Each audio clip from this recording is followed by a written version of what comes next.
It's Monday, November 28th, 2022, and this is episode 271 of You Can Bet on That.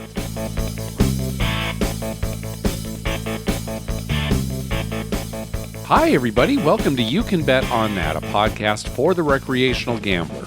I'm Mark Duvall. And I'm Dr. Mike. Oh, Mike, it seems like we haven't done this forever. I know. It seems like a long time. Well, I guess it has been 3 weeks. Yeah, for us. 3 weeks since we've actually recorded. And, we're going to talk about some stuff here that just happened so long ago. I hope it's still fresh in our minds. And, of course, the big section is going to be us talking about our trip to Diamond Joe Worth. But let's talk politics first. Let's talk about these sports betting propositions in California. Props 26 and 27 that failed miserably. I mean, they were soundly defeated. Yes. And if you had asked me a year ago, what would happen, I would have guessed that at least one of these would have passed. But as things kind of went on and the advertising came out and this battle back and forth, things definitely changed. So let me do some Monday morning quarterbacking here. The tribal casinos came up with what would eventually be Prop 26. They suggested in-person sports gambling only, so in other words, at their tribal casinos and also at racetracks. That would be the only sports betting that you could do. And along with this prop, they added a couple of things. One was the right to take legal action against card rooms in California to prevent them from offering games like blackjack, basically table games, 3-card poker, things like that, even though the card rooms weren't banking those games. We've talked about it before. When we're talking about card rooms in California, not full-blown tribal casinos, but card rooms, they offer these games like blackjack, like 3-card poker, but one of the players has to act as the bank. And then the casino collects just a vig from everybody, from all the players and from the banker, and that's how they make their money. So the tribes put that into what would become Prop 26. And then finally, they also added, and we now have the right to deal real craps and real roulette, not card-based games, but real games.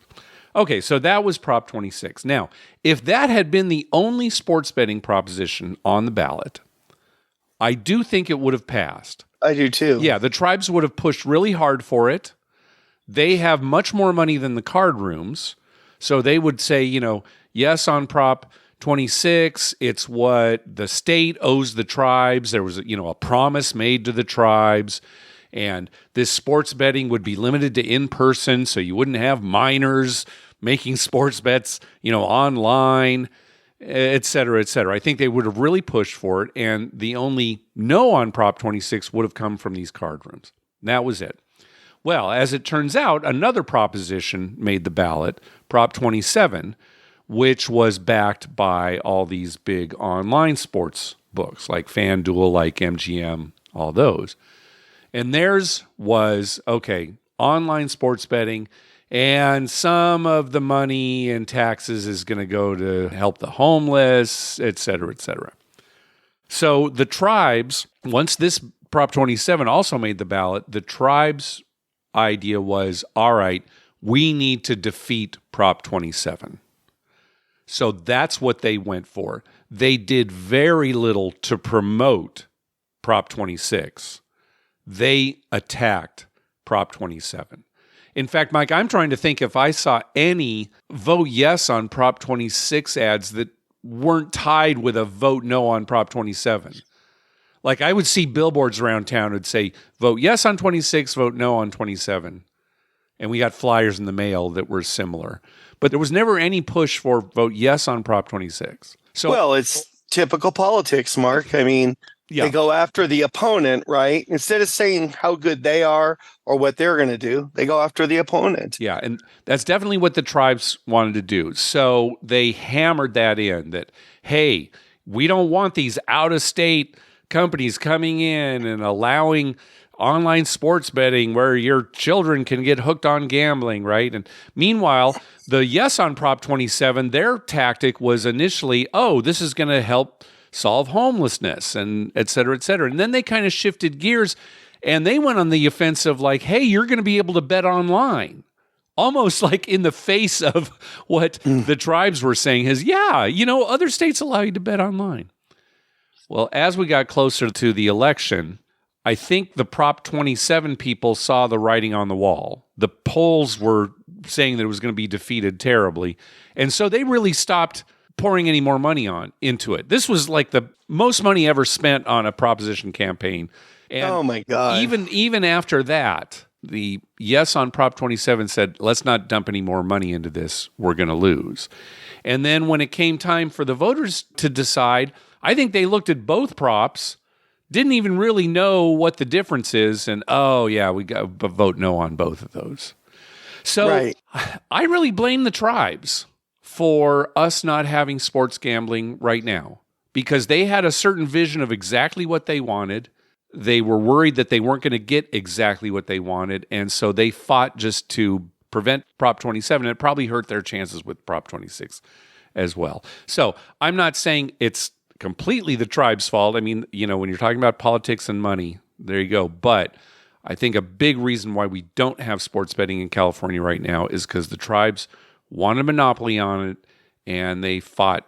And I mean, in a way, they won, right? Right, I guess, yeah. I mean, really, I don't think they were all that worried about, oh, we lost Prop 26. I think they were really patting themselves on the back for, hey, we defeated Prop 27. Well, once again, greed wins out. Yeah. It's just ridiculous to me because both entities could have made money. Yeah, I don't know what the behind the scenes were, but you'd think that if they had somehow worked together, maybe this. But here's what it comes down to is, at least as far as the tribe's concerned, they don't really care about Californians being able to bet on sports. They care that if sports does come to California, they want to have all of it. So that's what it really comes down to. And if it's only in-person sports betting, they're not going to make nearly as much money on sports betting as they're already making just in their casinos. Well, did you see the picture I sent you of Yamava, which used to be called San Manuel? Yes, I saw that. And I saw some news reports about it too. Yeah, they built quite a big, what you could be called a sports book, except they can't take sports bets right now. But yeah, it looks like just a beautiful facility within the casino for viewing sports and for... Yeah, my brother sent me pictures, and obviously they thought for sure 26 would pass. Yeah. And they were getting ready. They built a whole bunch of things. Now, what do they do with that? Well, I mean well, you can sit there and watch sports, I guess. Yeah, you still have sports, and you have video poker terminals. Yeah, it's still going to be fine. And hey, sports betting is eventually going to make it here. I can't tell you when. Oh, yeah, it will. There's going to be another battle next year. And yeah, that's true. Once they find that sweet spot, where they're able to convince the voters that, hey, this is the way it's going to be, yeah, it'll come. I'm not saying it'll be next year or within the next 5 years, but it'll eventually get here. And, of course, the bad news for all of us craps and roulette players is we're going to still have card-based games, at least for a while longer. So I can imagine what the dealers all thought of that, not passing. They're probably like, oh, great. They were probably dying to get rid of the cards. Oh, everybody wants that. And even non-gamblers, if they realized what was going on, how stupid these card-based games are. Right. I mean, there's nobody really who would be against it. The games are being dealt anyway. There's just this one extra step that they have to put in to get around the law. So nobody's going to say, oh, no, I like it the way it is. I think it should still be card-based. I'd hate for them to be dealing real crap so the society would come crashing down. Don't say nobody, because there's somebody out there who's like, oh, those cards. Oh, yeah. There's a way to take advantage of that. All right. Sports betting, California. It's on the back burner for now. Let's move on to talking about our trip to Diamond Joe Worth, Mike. So I think this was a very successful trip. We had a very good time. I had a great time, man. Yeah. Sherry and I, arrived. The big joke was that, like, the day that we arrived, the weather, what was it, like in the 60s or something? Maybe low 60s. I think it was in the 60s. And the day we arrived, like that night, that's when the temperatures really went down. Now, it's funny because I guess it was probably in the 30s, right? It was a real strong wind, so I'm sure the wind chill was much lower than that. I think when the evening came, it dropped into the 20s pretty much every night. It could be. And when we arrived, it was kind of funny because we got out of the car and Sherry, who grew up in Illinois, she's a Midwesterner, so she was used to these harsh winters. She was running to the hotel entrance like, Mark, I got to go. I'll see you in there because she was so cold. And she was kind of laughing to herself thinking, oh my gosh, how did I live with it? I mean, one of the reasons that she moved to California was there was some winter where she and her friend looked at each other and said, we got to get out of this place. But it was chilly. It was very chilly when we were there. Yeah, it snowed a little bit too. A little bit, some snow flurry, yeah. And in fact, kind of jumping forward here, when we left to come home Monday morning, and I don't think I told you this, we did hit some snow on the way. It wasn't terrible, but it was definitely stormy. We ended up walking onto the plane with all the delays and everything, and it took forever to get through security. When we got to the terminal, we literally walked onto the plane. We like to get, when traveling now, you get there, early enough. No, we had our tickets out and just showed it. So, we weren't that close to missing our flight, but, they had already started boarding by the time we even got to the gate. And I think some of that was weather related. You traded waiting time for anxiety time. That's true. Yeah, I kind of liked it. Once we were on the plane, it's like, hey, that's good. We didn't have to sit around in the terminal. You didn't have to sit around. You just had to panic for about half hour. That's right. But anyway, we got in there Thursday night, and immediately we met you down at the tables, and we actually had a pretty good run that first night. I think we hit the all, didn't we? We hit the all that first night. Uh-huh. Yeah, I think, didn't somebody roll it? Who was that guy? It was me. Oh, yeah, that's right. It was you. And you made some bets for me and a couple of our listeners, too, on the All Tall Small. So thank you again. Yeah, I tried to get everybody who attended on the All Tall Small. Yeah, at least I might have missed some people, but I tried to get everybody on it at least once so they had a chance to hit it. And quite a few did hit. Yeah, on one side or the other. Yeah. Right. We hit the all twice during the trip.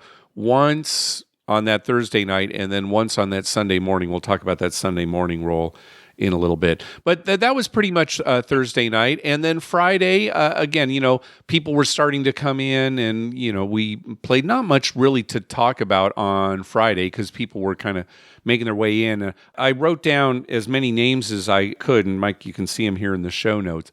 But I'm sure I forgot some people, so I'm not going to try to list everybody. And you did. I can tell you a couple that I know. Yeah. But anything else to say really about that Friday night? No, not much happened Friday. We played most of the day. Towards the end of the night, people started coming. Chris from Crap Vegas, he showed up Friday night, but had some work issue to deal with, so really didn't play. Yeah. On the most recent episode of Crap Vegas, too, he talks about the trip from his standpoint. But yeah, he had some work-related issues he had to deal with that Friday night.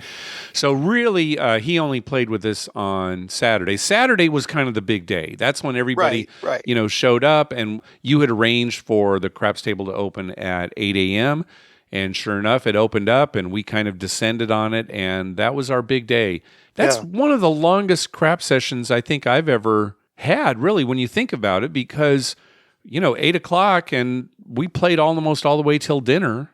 Yeah, and then after dinner, I played, I think, 8 a.m. till like 6:30, and then about 8:30 to midnight. Now, let's actually talk about this meetup and what it meant to meet at a single casino as opposed to like a gambling hub, because there's nothing else around Diamond Joe Worth. No. So it was, we meet at the casino, we stay at the casino, and that's it.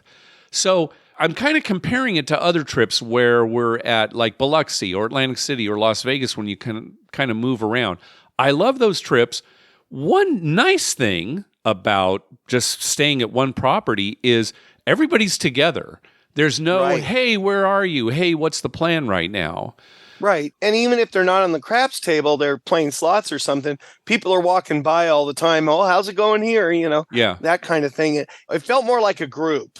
Yeah, because we were always together. Now, yeah, you could say, oh, well, the downside is, if you wanted to go do something else, you really didn't have a choice. And there weren't there were a lot of amenities at Diamond Joe Worth because they don't really have a hotel. I mean, the hotel's attached, but it's a separate entity. But, every once in a while, I think it'd be kind of fun to do trips like this because, again, everybody's just, hey, how's it going? We all had dinner together, and I thought that dinner was great. You kind of arranged for that. That was kind of the highlight of the trip. And we got to compliment Diamond Joe for that. They really took care of us. Yeah, I think so. And all of our comps, we kind of combined comps to pay for the dinner, and all we really had to do was leave a tip. Everybody kind of chipped in for a tip. But yeah, that was a great dinner. Everybody, who was there at the time. Some people couldn't stay for the dinner that we saw, at various times during the trip. But yeah, I thought it was great. Good conversation. We had fun, and the food was good, and the service was good. Food was good. The alcohol was included in the comps. That's too. right. Yeah, that's right. I like that because a lot of places won't do that.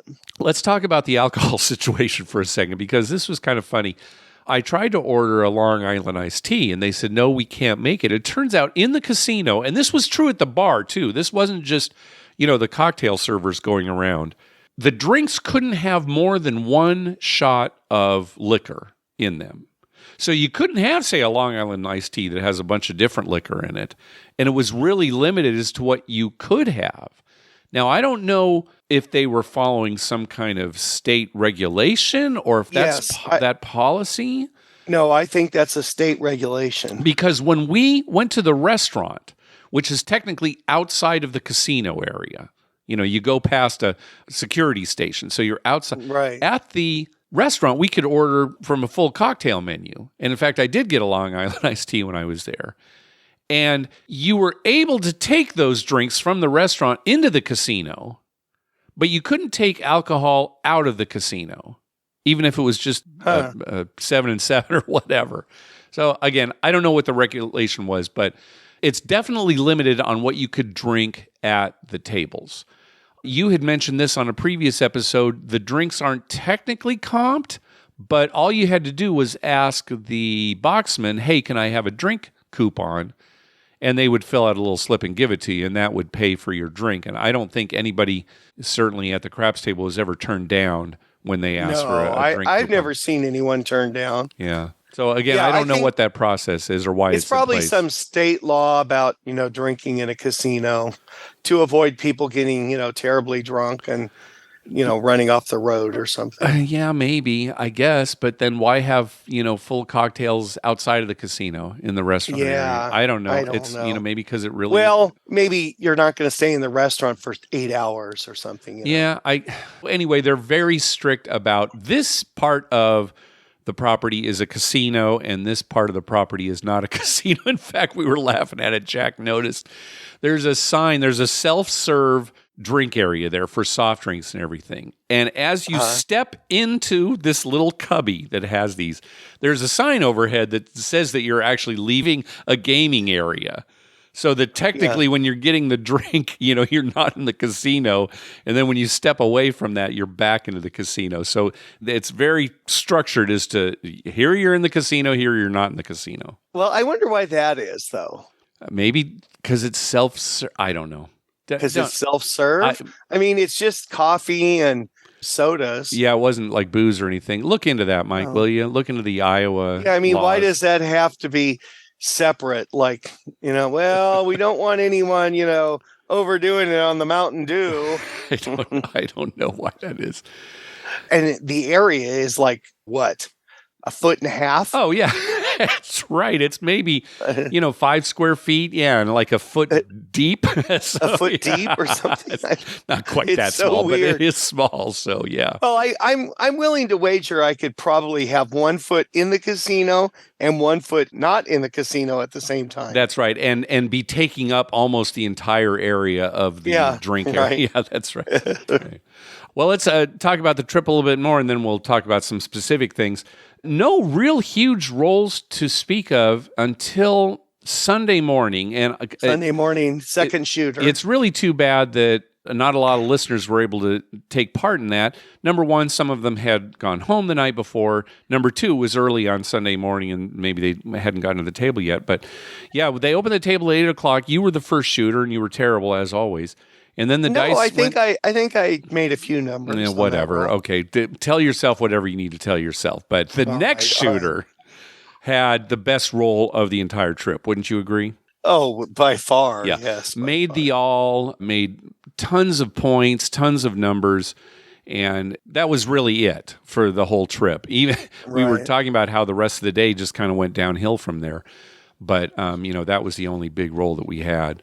I was wondering about that. What would you rather have, Mark? Would you rather have that huge roll on the last day or on the first day? I guess I'd rather have it on the last day. It is nice to have it on the first day, and then you've got funds to play with. But I like the idea of a last day having a good feeling when you're done with the trip, and maybe you've made your money back because you were losing up to that point. Yeah, I'd prefer it on the last day. Yeah, I mean, ideally, I'd like it to be on both, first and last. But yeah, if I had to pick, I was driving home and I was thinking about that. If I had to pick, that last morning, it's nice to, recoup a bunch of money. Yeah, definitely. All right, well, let's talk about some specific things that happened during the trip. First of all, Diamond Joe Worth, the dealers at Diamond Joe Worth, were able to do something that you, Dr. Mike, have not been able to do for 10 years. And that is create, you can bet on that, T-shirts. When we got there, they had T-shirts waiting for you and me that had, our logo on the front, big logo on the front, and then our names on the back. Well, mine said Mark and yours said Dr. Mike. T-shirts from, I guess it was the dealers that kind of came up with this, right? Well, I think it was Renee's idea. She's the dealer there. And then Anthony was the one who followed through on, getting the shirts and everything. Yeah. So the credit mostly goes to those two. But yeah, I think they all chipped in on it. Isn't that great? What a nice gesture. I was blown away by that. That's really nice. Yeah. So we, had those shirts on all day on Saturday. One joke that kept going around while we were there. So there's this way of cheating called past posting. That's where you place or you add to a bet that has already won. So let's say, for example, somebody makes their point. Everybody's, yay. Well, and then somebody adds to their pass line bet. Before it gets paid, they add to the pass line bet, and then the dealer pays them off. That's called past posting, and it's cheating. So the big joke all weekend long was, you said, Dr. Mike, oh, I should have pass posted. You were saying... Yeah, every time after a point, why didn't I pass post? You were telling the dealers, you guys got to remind me to pass post. The boxman was getting a big kick out of that. Yeah, there was two things. It was the pass posting and it was I called it. Yeah, big funny joke every time. Oh, I called it. A 9's coming up this roll, and then the roll would be a 6. And so Mike wouldn't say anything. Oh, 9's coming up, and the roll would be a 3, and he wouldn't say anything. Oh, a 9's coming up, and 9 would be rolled, and then he's like, woo, I called it. Big funny Mike every time. The eternal optimist, every roll. That's it. That's the point. And when it hits, I called it. I called it. Longtime listeners know that sometimes at the craps table, especially when the action's kind of slow, a lot of people at the table, a lot of bets, I get a little bored and I'll open up my phone and maybe play some Sudoku. Well, on this trip, right behind me was the roll to win table. And this is one of those roll to win tables where it's like a hybrid. You can have it in the traditional one where people are rolling dice and there's a stick person who enters in the rolls. But on off hours, the table is still open, but there's no live dice. It's just electronic dice being rolled, so a random number generator. So you don't need anybody to operate this. Well, that was the case when we were playing one morning. And I turned around and said, I've got to play some of this roll to win because I'm just going crazy here waiting for the rolls on the real table. So there was a long session there where I constantly had bets going on the roll to win table and on the regular table. And on roll to win, all I did was make don't bets. Don't pass and don't come. And I ended up turning like $200 into $400 some dollars. So winning session for me at roll to win. Now, I didn't know you were making don't bets. That's all I did the whole time was don't. Wow. Okay. Very good. Thank you. Yeah, it turned out good. Everyone was curious how you were doing the whole time. One thing I thought was interesting too. So sometimes players will inadvertently put too much money on their odds. They use the wrong chips, or they're just not paying attention, or they put too much out there. And usually what will happen is if there's too much, let's say you've got $110 in odds and 100 should have been the max. Well, what they'll do is they'll pay 100 off with, the proper odds. And then the remaining $10, they'll just pay off like a place bet. Like if the number was 5, they'd just say, oh, okay, well, the $100 will pay 150, the odds. And then the extra $10 will just pay $14 on it as if it were a place bet. Well, at Diamond Joe Worth, they don't do that. If you end up having too much money on top, let's say, your point is made and you've got 10 extra dollars on that, they just give you the $10 back. They don't pay it at all. Now, that's fine for a policy, but what if you lose the bet? Do they just take it? They take the whole $110? No, at Diamond Joe Worth, they're very good about counting your odds. On a losing bet, counting your odds. And if you did bet too much in odds, they'll give it back to you, even on a losing bet. So that's definitely a policy they have in place, and I was glad that since that is their policy, on the losing bets, they also checked and give it back to you. Yeah, that's kind of nice. I mean, it goes both ways. Sure. Hopefully it doesn't happen that much because they do have 10 times odds. Yeah, that's the thing is most people aren't taking 10 times odds anyway. So the chances of you overbetting the odds, for most people, it's not going to happen. But I'm glad that they did check it in those cases. There was something that happened on that last day, Mike, that we have never seen before in any casino happen to anyone, and that is the casino borrowed money from you. Yeah. All these years I've played, it's never happened to me, and I've never seen it happen to anyone else where the casino asked them for some money. Yeah. They had to do some kind of fill, and they were short by one $500 chip. Yeah, on another table. Not our table. Right. So another table. The floor came over, said, hey, Mike, can we borrow a $500 chip from you? We'll get it back to you. And they borrowed it from you. How long did it take them to pay you back? Oh, not long. Okay. A few minutes. Yeah. No, I think what it was is, that way they didn't have to send the fill back, and it made it look right. And then he just went in the back and got 500 for me. Yeah. Yeah, it all worked out, but it was just kind of funny. On that last day also, there is apparently a regular player there named Roland, an older gentleman. You said you'd seen him many times before? Yeah, I've seen him there before. It was a little uncomfortable because Roland, again, he's older, and he definitely has some cognitive issues. Well, he can't hear. He can't hear, but he also, wasn't sure. He was moving bets around. He was like taking his pass line bet and moving into the field. And Mike, I think you told a story once about how he just dropped a bunch of money on the floor, didn't realize it, right? And somebody didn't realize he dropped a bunch of cash.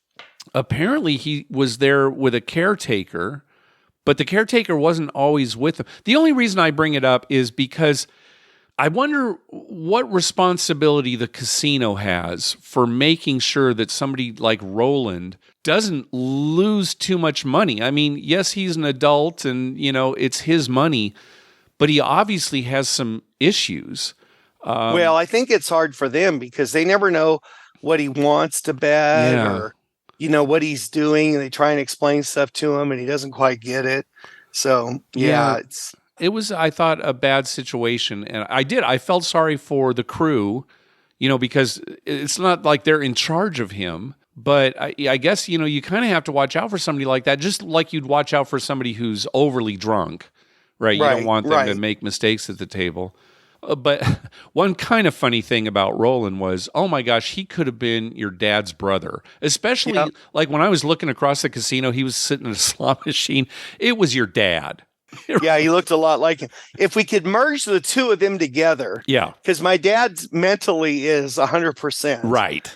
Just can't walk anymore. Right. If we could merge the two of them together, we'd have a human being.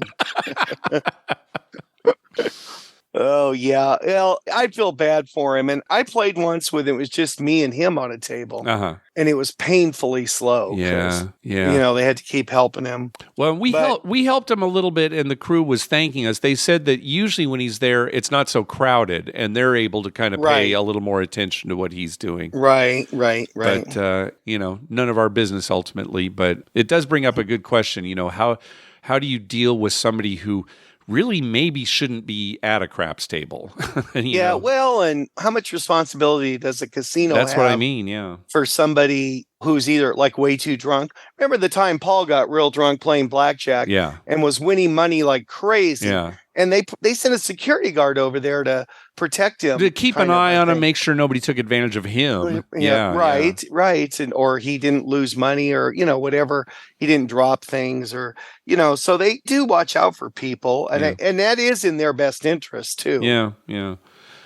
Well, the only other thing I can think of during the trip, and this gets back to only going to one property, Mike, I went to the cashier once. I bought in on that Thursday night and just held on to chips the whole rest of the time.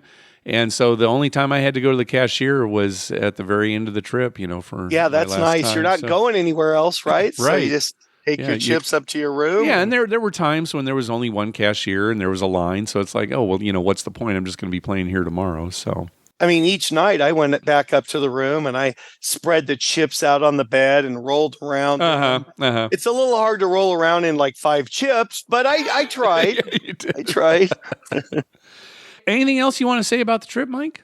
Well, there's a couple things, Mark. Sure, go ahead. Tell him what Jack told me when I wanted to. Jack was rolling, and I told him I wanted to get to the max on the place bets and then make put bets and max those out too. Yeah, so Mike was basically saying to Jack, hey, Jack, I want your roll to be so good that, by the time you eventually 7 out, I want to be maxed out on everything.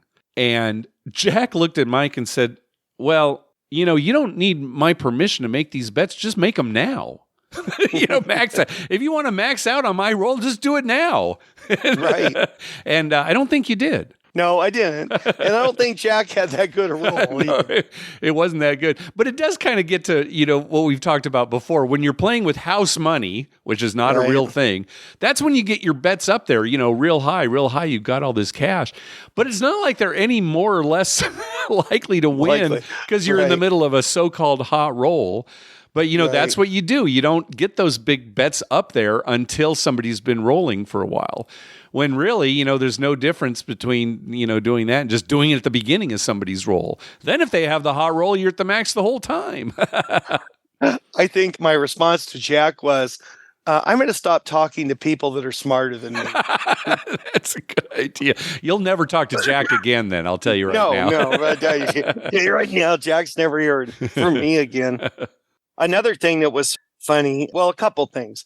Number one was when Thomas said that he has reached his highest weight ever. How that came up on the craps table, I have no idea. But Thomas announced that he had reached his highest weight ever. And the guy's a beanpole. That's right. And you and I are saying, hey, I think I'm the same, Thomas. I think I've reached my highest weight ever, too. Currently, I am at my highest weight ever.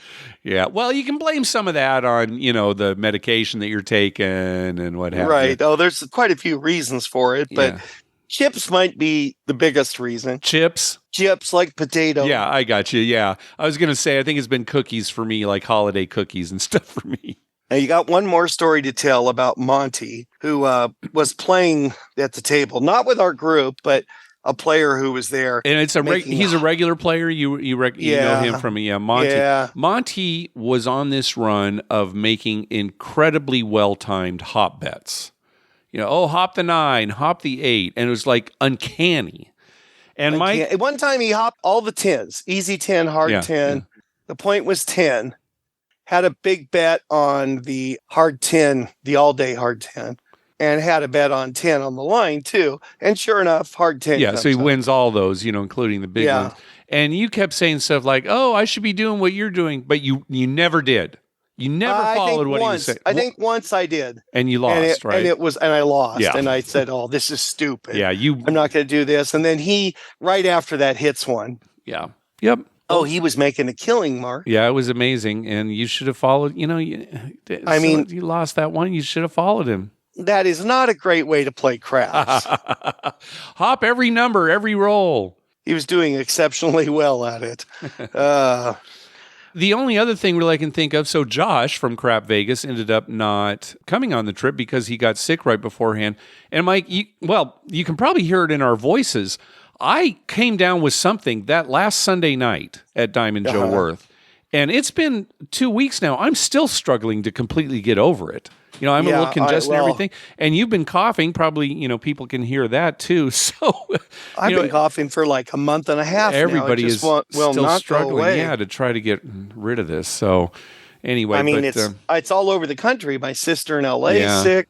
My brother's been sick. Everyone I know, even around here, there's tons of people who are coughing and hacking. And I don't know. Maybe we didn't get sick during COVID. We're making up for lost time. Yeah, maybe it could be something like that. But anyway, thanks. It all has to even out. In the end of the world, it all has to even out.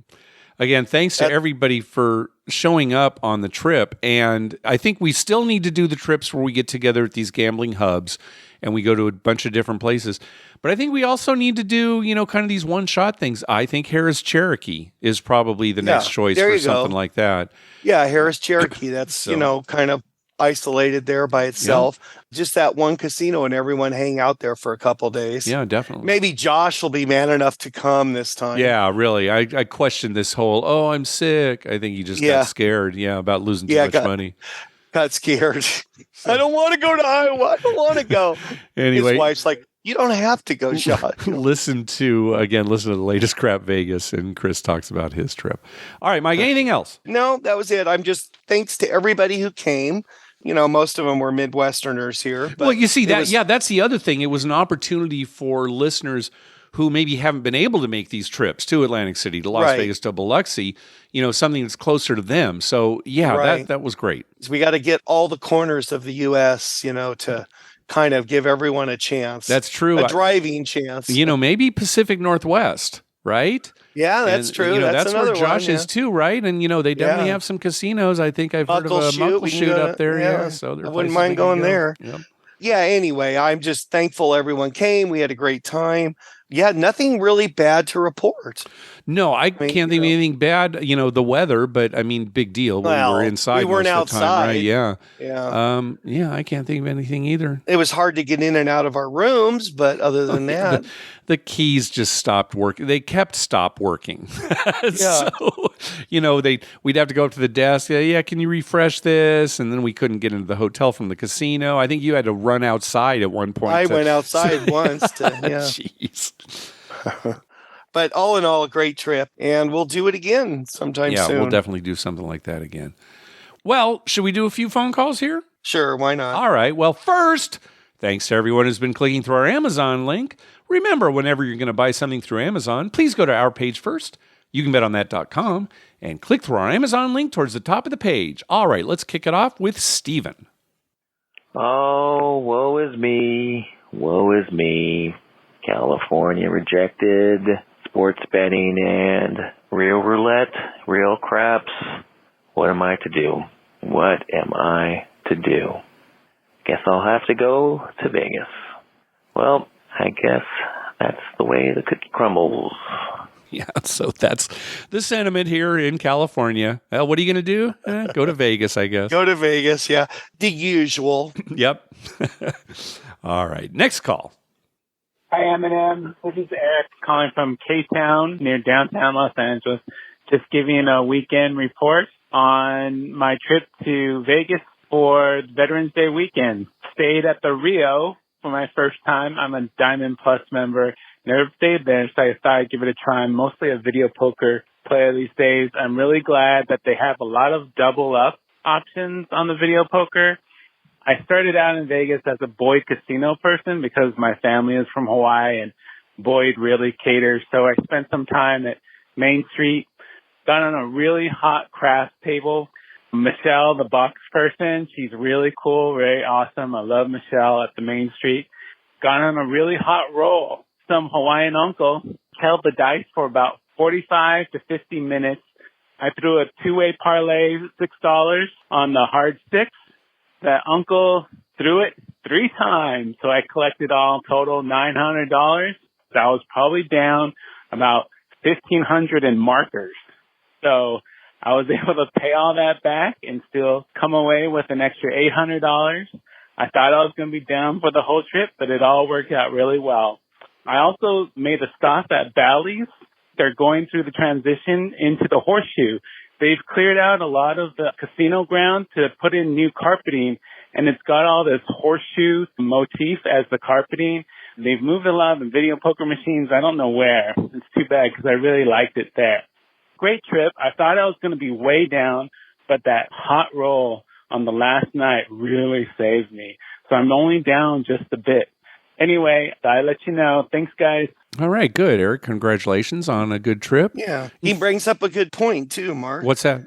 You just need that one hit to get back to even. Certainly with craps. I used to talk with a coworker about how, craps is like lose a little, lose a little, lose a little, lose a little, and then boom, you make all your money back on that one good shooter. Yeah, it really is. And that's one of the things I love most about craps. Yeah. It's not going to happen in blackjack. It's not the same. It's not the same. I mean, unless you put out a ton of money on a blackjack hand to recover your losses and get lucky enough to win it. But at craps, you don't have to put out a lot of money on that hot roll. It's just you start with your regular amount, and then, if the roll keeps going, you press, and pretty soon, you're back to even. Yeah, there's no other game. I love that. There's no other game in the casino where you could have an hour session where everybody at the table is winning. That whole time, right? Exactly. Yeah, and that's what I like about it. Looking forward to seeing what the transition to horseshoe looks like at Bally's. We've talked about maybe going out for March Madness. We could check it out. Or, I don't know, if we go to the World Series of Poker again, next year, which it's kind of iffy. Maybe if somebody gets a trip together going. But I am looking forward to seeing what it looks like. If they really have gone all in and tried to make it look like, the horseshoe and the Western theme and all that. Well, and try and make it look like a different casino. Yeah. Yeah. Because if it comes out the same, I think they should rearrange everything in there. Yeah, that wouldn't be a bad idea. But, at the same time, it's a big open space. So I don't know. Right. Yeah. Anyway, looking forward to seeing what that's like. All right. Next up is Brandon. Hey, Mark and Dr. Mike. Brandon out here in Salt Lake City. Real quick trip report for you. Work ended up putting me at the Resorts World JFK when I was there. And we ended up staying at the Hyatt, which adjoined the casino. So I, of course, checked it out. It's a really nice property, lots of slots, lots of video poker, no live table games that I saw. It was all electronic blackjack, electronic craps, roulette, but overall a really nice property. Work is going to be putting me back up there, I think, at the end of this month and December as well. So I look forward to spending a little bit more time out there.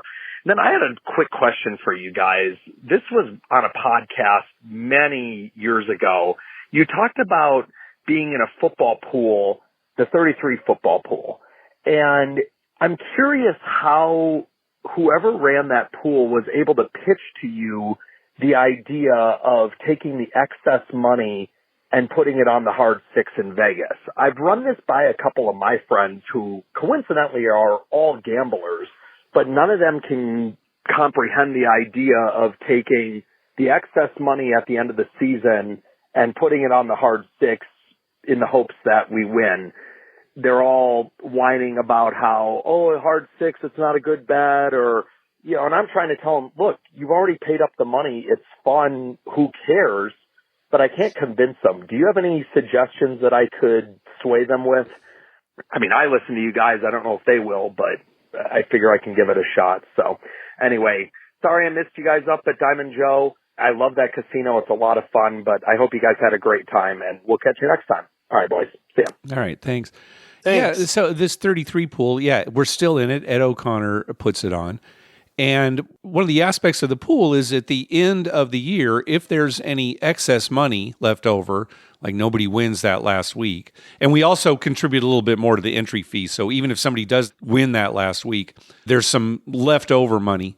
We agreed that, and this was Ed's suggestion, we would take that money and make a bet on the hard six at Borgata. It was actually Atlantic City, Borgata. And gosh, Mike, I don't think any of us needed any real coaxing. I think we were all just, hey, yeah, that's a great idea. Here's the one thing I think that really makes it doable is that Ed's doing it. Right. Yes. And we completely trust Ed, and we know that Ed's not in it for money or anything. No, and he makes he kind of makes an event out of it, right? It's not like he just goes by himself. He goes with other people, and they get the crew involved, and hey, we're going to be making these bets. Yeah, it's a real formal kind of a thing. So, well, that's one thing, but I don't even think that's what Brandon's getting at. I think he's just saying his friends don't even like the idea of putting it on a hard way at the end. Well, what would they do with it? If you carry it over and somebody doesn't play the next year, that's not really right. Or just distribute it back to everybody. To get to Brandon's question, how do we convince his friends? Maybe we don't. It's like, well, if you don't want to do something like that, then don't. But as gamblers, we just love it's a 33 pool, 3-3. That's a hard six. Oh, we'll put it off there. Plus, for players like us who have never won the 33 pool, right? It's like, hey, that's a way to maybe get some money at the end. Which we did. Yeah, he's hit it a few times, right? So, for example, we didn't have to put any money in this year because nobody did. Nobody did. The winnings on the hard ways, the winnings on the hard ways paid for everybody's entry fee for this year. So I love that. And if you're in a pool like this, you're obviously a gambler. And if you're obviously a gambler, you're like, yeah, let's put that on a hard six. You know, I mean, it may not be the best odds, but when it hits, it's nice. Yeah, we didn't join the 33 pool because we're thinking, let's win some money here. We did it because it's fun, because we're gamblers, because we're doing it with a bunch of other people. Some we know, some are just, we don't know, but it's all a group that Ed knows. And it's like, okay, well, who's close? Who's got this team? Oh, a team scored 33 points. Who's got that team? It's just a fun thing to do. Well, the perfect example is this Thanksgiving game with the Vikings. Minnesota had 33, New England had 26. And all I could think of at the end was we need New England to score another touchdown, get it to 33, so it'd be tie, and then nobody would win that pool. That's right. Yeah. Yeah. So right now, whoever, has Minnesota, unless another team gets 33 today, they're going to win the pool. So yeah. And I'm glad you brought that up now, kind of shifting gears a little bit here. Something that happened at Diamond Joe Worth. We're there on that Sunday, and we're watching the Vikings-Bills game. One of the great NFL games ever, really, and certainly the game of the year. Anybody who saw it, it was just an incredible game with some great football, some terrible football that made for just such an exciting finish. And Minnesota ended up winning 33-30, right? Another 33 there. And it was so great for me to be within this Vikings milieu, right? Right. Because, if I'd been at home, I would have been watching on TV. That's exciting. But here I am for, the game of the year in Vikings territory. And I mean, Diamond Joe Worth just was exploding. We're watching the game from the craps table, and it was just unbelievable. I mean, that was the big talk, too. Yeah. Even Monday when I went back to school, everyone's, oh, did you see that game? Oh, my God. Oh, my God. It was unbelievable. Yeah. So, Brandon, back to your question. I don't know what we can tell you. Maybe they aren't really gamblers like you think they are. Oh, they're gamblers who want a sure bet. They want an edge. Maybe they're poker players who think they have an edge, or they're sports bettors who think they have an edge, right? Well, you're not going to be in a 33 pool if you think you have an edge because it's random. I know. And if you're like us, every week you get Detroit. What do we have this week? Carolina? I mean, we have teams that can't even score 33 points. And look, it's someone like me who never makes hard way bets. I never do, Mike. But I love this. I love this part of the 33 pool that he makes these hard way bets at the end. So, all right. Next up, let's hear from our buddy Robin. Well, hi guys. This is Robin from Connecticut. I just wanted to, first of all, apologize for the bad quality, but I'm on my way to work. But I had to give you a little bit of a trip report from a cruise line. Norwegian Cruise Line has a new ship called Bliss. It's the largest one in the fleet, and we had a chance to cruise that in the Western Caribbean. I don't know if you noticed, but as we passed over Southern California, I did wave to you guys. So, anyways, the conditions on NCL's Bliss are actually not bad. I was pleasantly surprised. Roulette has single zero. The regular video poker at the quarter level and also at the nickel level on Ultimate X is 9-5 and some 8-5. But that's a far cry from the 7-5, 6-5 that you'll see normally on cruise ships. Craps was $10. However, they had no all tall, all small, fire bet. It was just a straight game. But still at $10 is not a bad deal, as well as three-card poker, $10 minimum. They had constant poker tournaments and constant slot tournaments, and they actually had a Pai Gow table, which I've never seen on any cruise line. It was $25 minimum, which is pretty typical these days. No fortune bonus, but still, it was there, and I couldn't believe it. It's a larger casino than most, but still got its quirks because it feels like it's long and narrow, and they actually have one side of the casino at one point dedicated to non-smoking, and it wasn't bad when I played a couple of old Ainsworth slot machines. So, there's my trip report. Hope I get to see you guys soon, someday, sometime. And until then, I'll be listening. Have a great week. All right. Thanks, Robin. Yeah, cruise ships definitely making a comeback, and we're hearing about good gambling conditions in their casinos. So that's good news, too. Yeah, well, I mean, that's a pretty big draw, I think, for cruise ships. Certainly for some people, yeah. Even if you're not a big gambler, when you're on those out to sea days, you go in there, you throw $20 in a slot machine. It whiles away a little time. Yeah, for sure. And I think it's a good thing. Yeah. Now, they don't have them on all cruises because I don't think Disney Cruise has a casino. No, they don't, unfortunately.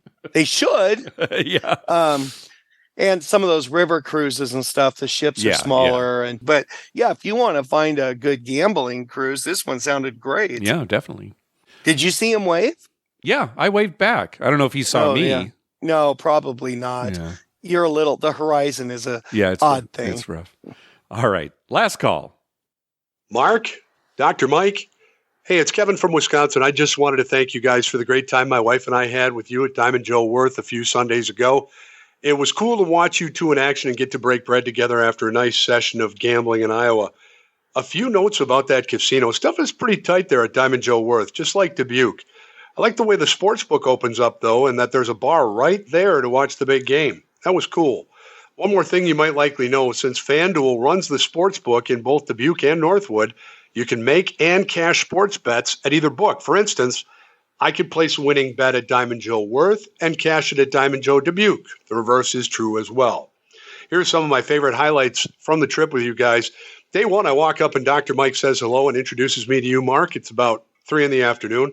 I said, wow, how long you guys been here? 3 hours? Mark's response, he looks at his watch and says, we were here at 8. Those are committed craps players right there. Later that night, I was playing on an adjacent table to you guys. A gentleman walks up, places his bet, takes the dice, and points sevens out. He was there for one bet and 2 rolls, and he leaves. I walk over to Dr. Mike and tell him the story. He just shook his head and said, thanks for coming. All I could do was laugh because Dr. Mike was right. Dinner was cool, and again, thank you for everything. Great conversation about everything from Dungeons and Dragons to surly poker players to sports wagers and ADT. Jack's take on sports wagers was hysterical. I'm paraphrasing his words. I don't want to get emotionally invested and lose money. Final thought on the second day, since I had to leave early. Mark, you were nice enough to walk me over to Dr. Mike and tell him I had to head out. I think I tapped him on the shoulder and he turned around and said nicely, and I must emphasize nicely because I just laughed, I'm on a heater here. I'll call you when I go to Dubuque. I thought that was awesome. You guys are great, and I hope to catch you soon at another locale, perhaps Vegas, Biloxi, or somewhere else. Keep the tables hot, and thanks for the fun time, and thanks for including us. See ya. All right. Yeah, thanks, Kevin. It was great to see you.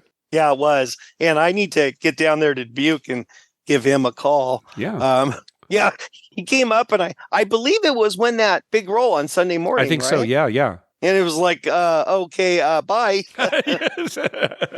Any craps player will understand that situation. It's like, Yeah, that okay, was yeah, good to see a dicer out.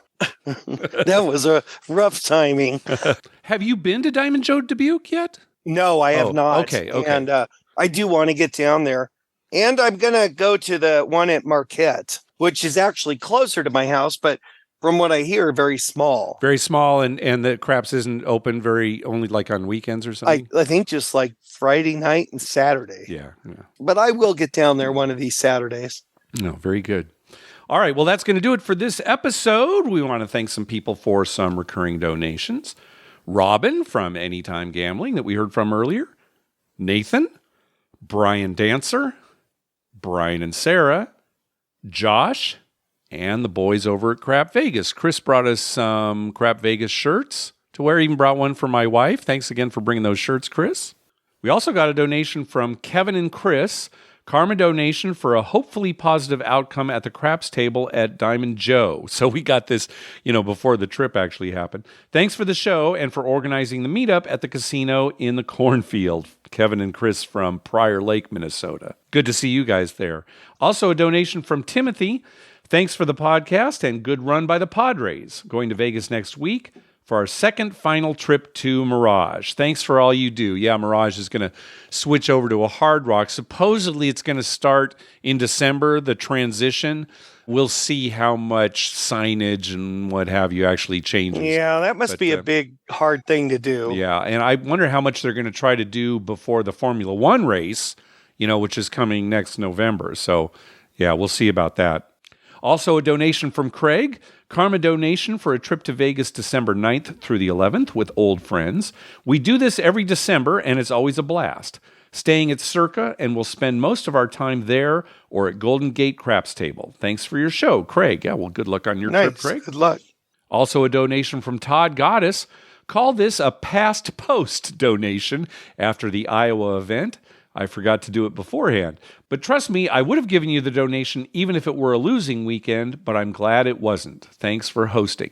Also a donation from Brett. Karma donation for last Vegas trip this year. Good luck, Brett, on your trip. And finally, I wanted to say that Zach, at the dinner at Diamond Joe, he gave us a couple of future sports bets. He gave us 14-1 on the Padres to win the World Series and 60-1 on the Twins to win the World Series. So thanks for those bets, Zach. Hey, be sure to check out our TV listings showing all the gambling-related shows coming up within the next 2 weeks at youcanbetonthat.com/TV-listings and our list of gambling-related movies at youcanbetonthat.com/movies. We'd love to hear from you. Call our voicemail hotline at 951-292-4377. That's 9512-WAGERS. 9512-WAGERS. Or you can email us at youcanbetonThat@gmail.com. You can also follow us on Twitter at YouCanBetOnThat and on Facebook at facebook.com/YouCanBetOnThat. Finally, please go to your favorite podcast app and write a review of the show. We love getting your feedback. Mike, how you feeling? Well, I'm gonna make it, Mark, All right, but I don't know. All right. I just want to get rid of this cough. Yeah. I don't feel bad. I just can't stop coughing. Yeah, it lingers, yeah. I want to say I did love when Kevin was talking about at dinner when Jack said, I don't want to be emotionally invested and lose. Yeah. and lose. Well said. Yeah. Well said. It's so true. If you notice this week, I didn't bet on the Chargers. I did notice, yeah. And I wanted to because I think they're going to win. But I thought, I'm not going to go through this again because last week I was so disappointed in their game. Yep. I'm not going to go through it because I'm emotionally hooked to them. And then, they go and lose. It's like, oh, great. I lost money and my team lost. Yep. So, yeah, I didn't bet on them this week. Okay, good for I'm you. trying to stay away from that. And, it was funny because I did terrible this week on college football. And last week I did awesome. Yep. It was a mirror image. I mean, I won 2/3 of the games I bet on last week in college football. And, we bet a lot. It was like, 30 games or something? Yeah, something like that. Yeah. And then this week, not so good. Yeah. So do you hate football again? No. Oh, okay. No, it wasn't that bad. Okay. Those rivalry games at the end of the year are very hard. Yeah. Because teams get up for other teams. Like I did pick South Carolina. Yeah. I knew that was going to happen. I watched them play the week before. They were playing really well. And I thought they're going to keep this close and then they actually did win. Yeah, it's football. Yep. What can I say? There's nothing you can say, Dr. Mike. Anything else? No, I just wanted to thank everyone for all the donations. We don't say that enough, or at least I don't say that enough, and I really am thankful for it. And I am also thankful for everyone who showed up at the get together. And I'm thankful for all of our listeners who keep me entertained and all their tweets on Twitter that I read that also keep me entertained. What else? I'm trying to think of things I'm thankful for. Thankful because we're recording this on Thanksgiving weekend. Yeah. Yes. Of course, I'm thankful for my family. What are you thankful for, Mark? I'm thankful for civilization. I was talking about this the other day. It seems like such a stupid thing to say, but I love that there's civilization, that if you need something, there's somebody there who can help you. I'm glad we're not, just it's not a free for all. So thank you to everybody who's contributing to civilization. That's actually pretty smart, because the reason the Neanderthals never made it is they didn't form societies.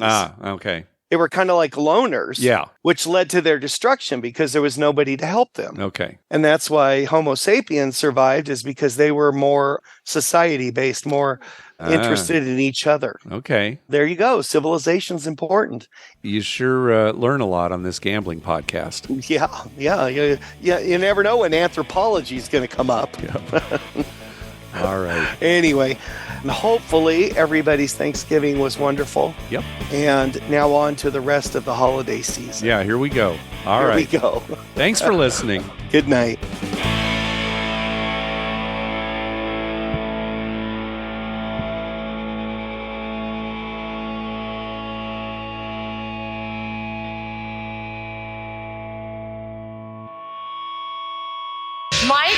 Mark, that was wonderful. I had no idea you were so talented. The audience is going to love you.